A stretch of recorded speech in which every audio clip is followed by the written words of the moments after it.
ब्रह्मपुरी येथे माय health pro spa wellness सेंटरच्या माध्यमातून आसामी महिलांकडून वेश्या व्यवसाय करून घेणाऱ्या स्पा सेंटरवर स्थानिक गुन्हे शाखेच्या पथकाने धाड टाकून 3 महिलांची सुटका केली।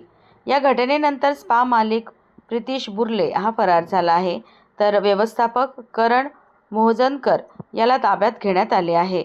ब्रह्मपुरी येथे नगरपालिका निवडणुकीची रणधुमाळी सुरू आहे। दरम्यान स्थानिक गुन्हे शाखेचे पथक पेट्रोलिंग करीत असताना गुप्त माहिती मिळाली की ब्रह्मपुरी येथील my health pro spa wellness centre येथे आसाम महिलांकडून वेश्या व्यवसाय करून घेतला जात आहे।